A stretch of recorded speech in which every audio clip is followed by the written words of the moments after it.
मुरादाबाद में हिंदू युवा वाहिनी ने हर्षोल्लास के साथ मनाया योगी आदित्यनाथ जी का जन्मदिन। आज हिंदू युवा वाहिनी मुरादाबाद के तत्वावधान में संगठन के मुख्य संरक्षक परम पूज्य योगी आदित्यनाथ जी महाराज का जन्मदिन अत्यंत हर्षोल्लास और गरिमामय वातावरण में मनाया गया। हिंदू युवा वाहिनी मुरादाबाद के अध्यक्ष संस्कार कत्याल व पार्षद देशरतन कत्याल के नेतृत्व में आयोजित ये भव्य कार्यक्रम स्टेशन रोड स्थित प्रेम चुनरिया होटल में संपन्न हुआ, जिसमें विभिन्न संगठनों के पदाधिकारियों, कार्यकर्ताओं और शहर के गणमान्य नागरिकों ने बढ़ चढ़कर हिस्सा लिया। मुख्य अतिथि और विशिष्ट जनों की गरिमामयी उपस्थिति। इस जन्मोत्सव कार्यक्रम में मुख्य अतिथि के रूप में मुरादाबाद महानगर के माननीय महापौर विनोद अग्रवाल जी, नागेंद्र प्रताप सिंह तोमर जी, प्रदेश मंत्री हिंदू युवा वाहिनी डॉक्टर N.P.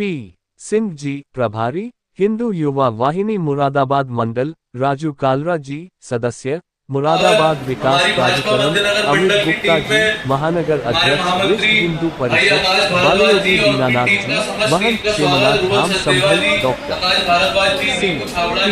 सिंह जी, अध्यक्ष एसपी सिटी कुमार रणविजय सिंह जी उपस्थित रहे। कार्यक्रम में संगठन के वरिष्ठ पदाधिकारियों और शहर की प्रमुख हस्तियों ने अपनी उपस्थिति से कार्यक्रम की शोभा बढ़ाई, जिनमें विशिष्ट रूप से शामिल रहे नीता धमीजा जी, टीटू चड्ढा जी, हरीश भसीन जी, राजीव गुंबर जी, सतीश अरोरा जी, इंद्रजीत गुलाटी जी, राजू सरीन जी, अभिषेक सिक्का जी, सुमित चावला जी, अजय दिवाकर जी, अमित अग्रवाल जी एवं सैकड़ों कार्यकर्ता उपस्थित रहे। कार्यक्रम का कुशल संचालन संस्कार कत्याल द्वारा किया गया। इस अवसर पर वक्ताओं ने योगी आदित्यनाथ जी महाराज के दीर्घायु और स्वस्थ जीवन की कामना की। कार्यक्रम में विभिन्न सामाजिक और राजनीतिक संगठनों के सैकड़ों की संख्या में उपस्थित पदाधिकारी एवं कार्यकर्ताओं को शील्ड भेंट कर सनातन गौरव सम्मान व पत्रकार बंधुओं को शील्ड भेंट कर राष्ट्र चेतना पत्रकारिता सम्मान से सम्मानित किया गया, जिसके बाद सभी ने एक दूसरे को मिठाई खिलाकर और बधाई देकर महाराज जी का जन्मदिन धूमधाम से मनाया। भारत माता की जय! भारत माता की जय! जय श्री राम! जय श्री राम! जो योगी से टकराएगा वो चूर चूर हो जाएगा। ये मैंने इसलिए बोला है कि 2027 का जो चुनाव अब हमारे सामने आ रहा है और जन्मदिन का उपलक्ष्य है, यानी कि आज हमारे योगी जी का जन्म हुआ है और उसके साथ ही हमारे सनातन प्रेमी सनातन धर्मियों के अभिभावक, जिनकी वजह से हम इतनी ताकत के साथ उत्तर प्रदेश में रह रहे हैं, समझ लो कि आज हम फिर से आह्वान लेने जा रहे हैं इस कार्यक्रम के थ्रू कि हम सब मिलकर फिर से योगी आदित्यनाथ जी को 2027 का चुनाव पूरी ताकत से लड़ने वाले हैं। जय श्री राम! जय श्री राम!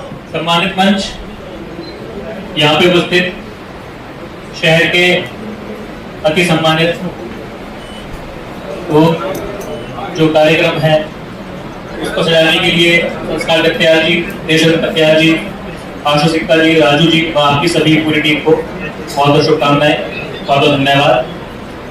आपने आज के दिन माननीय योगी जी के जन्मदिन के दिन इतना अच्छा कार्यक्रम रखा। हमारे सनातन के लोगों को जो हमारी सोच के हैं उन सबको एक ही मंच के साथ लेके आए, आपके लिए बहुत बहुत धन्यवाद। जोरदार तालियां आप सभी के लिए। हमारा उद्देश्य सिर्फ और सिर्फ एक है, हम सबको बंद मुट्ठी की तरह रहना है, हमें कहीं भी नहीं बढ़ना है, हमें जातिवाद में नहीं रहना, हमें किसी की बातों में नहीं आना है। सिर्फ और सिर्फ सनातन की जीत है। माननीय प्रधान जी ने काफी सारी बातें बताई हमारे पूर्वजों के साथ जो हुआ हिंदुस्तान में, जो क्रांति उन्होंने छेड़ी है, वो स्थिति हमें अवॉइड करनी है, हमें अपनी मजबूती रखनी है कि कभी भी हिंदुत्व के योद्धा हैं और उधर हमारे पुरोधा बैठे हैं, तो आवाज भी उसी बुलंदी से जानी चाहिए। जयकारा वीर बंधु की। सर, आज कार्यक्रम हुआ है के जन्मदिन को लेकर, क्या कहना चाहिए? परम पूज्य महंत योगी आदित्यनाथ जी जो उत्तर प्रदेश में मुख्यमंत्री हैं, उनका 54वां जन्म दिवस हम हिंदू युवा वाहिनी के कार्यकर्ता और जो हिंदुत्व के जो हैं जितने भी संगठन हैं सारे हिंदू, उन सबके लोगों के द्वारा एकत्रित होकर के ऐसे यशस्वी मुख्यमंत्री का जन्मदिन मनाने का प्रयास किया है, ताकि लगातार जिस तरीके की आज व्यवस्था, कानून व्यवस्था हम सबको नजर आ रही है और लगातार उत्तर प्रदेश विकास की ओर अग्रसर है, वह निरंतर विकास की ओर अग्रसर रहे और पूज्य महंत योगी आदित्यनाथ जी पुनः इस प्रदेश के मुख्यमंत्री बने, और ताकि हमारा जो आर्थिक रूप से भी और सुरक्षा की दृष्टि से भी यह उत्तर प्रदेश एक अच्छा उत्तर प्रदेश बने, उत्तम उत्तर प्रदेश बने। इसके लिए आज हमने प्रभु से कामना की है और उनके दीर्घ आयु की कामना की है। किस उपलक्ष्य पे किन बातों को लेकर मुख्यमंत्री जी को याद किया जाएगा?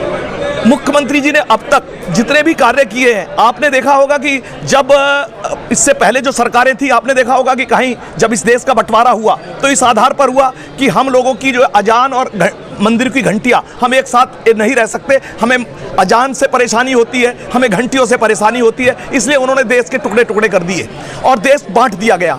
और उसके बावजूद भी एक समय ऐसा आया कि जब अखिलेश के समय में कि हमारे मंदिरों की घंटियां, उन पर कपड़े बांध दिए गए ताकि अजान के समय उन घंटियों से उन्हें परेशानी ना हो, यानी कि उस वक्त पुनः उसी मार्ग पर अग्रसर हो गया जो 1947 में पहले की स्थिति थी, उसी के ऊपर।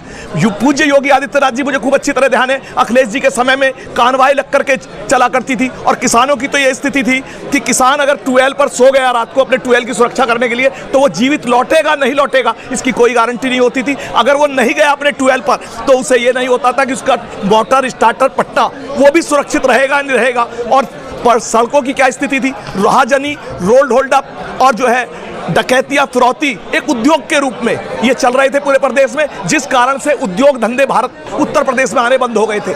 पूज्य महंत योगी आदित्यनाथ जी जो कानून व्यवस्था को सुधार किया, उसकी वजह से पुनः हमारे यहाँ उद्योगों का और चहुमुखी विकास केवल, और जो आधारभूत सुविधाएं हैं, चाहे वो सड़क मार्ग हो और रेल मार्ग हो और चाहे वो वायु मार्ग हो, जिनके लिए अनेक हवाई अड्डे वगैरह, और इसके अलावा चिकित्सा के क्षेत्र में, और एक इन्फ्लूएंजाइटिस बीमारी हुआ करती थी गोरखपुर में जो कभी जाती नहीं थी, पूज्य महंत योगी आदित्यनाथ जी के बाद आने के बाद ना हुआ मच्छर बचा और ना ही महिला बचा। जीरो टॉलरेंस के नेता को लेकर विपक्ष लगातार निशाना साध रहा है, इसको क्या कहेंगे? देखिए, बदमाशों की कोई आरती नहीं उतारी जाएगी। प्रदेश के अंदर जो दुष्ट होगा, जो राक्षस होगा, भगवान श्री कृष्ण ने कहा कि दुष्टों का संहार ही होना चाहिए, दुष्ट क्षमा के योग्य नहीं होते।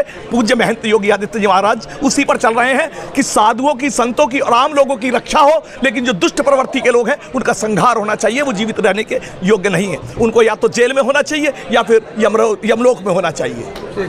आज मंडल मुरादाबाद में हमारे पूज्य गुरुदेव योगी आदित्यनाथ जी, गोरख पीठाधीश्वर गोरखपुर और वर्तमान में मुख्य संरक्षक हिंदू वाहिनी उत्तर प्रदेश और वर्तमान में मुख्यमंत्री उत्तर प्रदेश जी का हम जन्मदिन मनाने के लिए यहाँ सब कार्यकर्ता इकट्ठे हुए हैं, एकत्र हुए हैं और बड़े हर्षोल्लास के साथ जो मुरादाबाद की टीम द्वारा ये जन्मदिन मनाया जा रहा है, इसमें सभी समाज के लोगों को लिया गया है और उनसे विशेषकर जो है हिंदुत्व से संबंधित जो भी यहाँ की कार्य अब तक कार्य हुए हैं उन पर भी प्रकाश डाला गया है। और उत्तर प्रदेश सरकार द्वारा जो भी काम हुए हैं, चाहे मंदिरों का जीर्णोद्धार हो या माँ बेटी की सुरक्षा का मामला हो, उन सबको साथ में प्रकाश डाला गया है। और जो भी उत्तर प्रदेश की योजनाएं हैं सरकार द्वारा, उन पर भी प्रकाश डाला ताकि आने वाले समय में हमारे आने वाले नौजवानों के लिए वो योजनाएं काम आए। उसके साथ साथ केंद्र सरकार द्वारा उत्तर प्रदेश और अन्य प्रदेशों को दी गई जितनी राहत और योजनाएँ हैं उनके बारे में प्रकाश डाला गया है, ताकि हमारा आने वाले नौजवान स्किल के रूप में बहुत सारे course central government Uttar Pradesh सरकार द्वारा चलाए रहे हैं, ताकि हमारा युवा कहीं भटके ना और वो कामकाजी बन जाए। आपने देखा होगा कि एक समय वो था जब उत्तर प्रदेश अति कमज़ोर था। आज उत्तर प्रदेश में चाहे सेमीकंडक्टर का मामला हो या कुछ भी वो मामला हो, उसके लिए लगातार हम तैयार हैं। सुरक्षा के मामले में आपने देखा बुंदेलखंड में और लखनऊ में भी जो फैक्ट्री लगाई, वहाँ से बहुत आयुध वहाँ से प्राप्त हो रहा है और वास्तव में ऐसी ऐसी गन बन रही है कि वास्तव में वो विश्व स्तर की गन बन रही है। ये हम लोगों के लिए उपलब्धि है। चाहे मोबाइल का मामला हो, आपने देखा हो नोएडा में पहले हम जहाँ और जगह निर्भर होते थे, वहाँ नोएडा में मोबाइल की फैक्ट्री भी लगी है।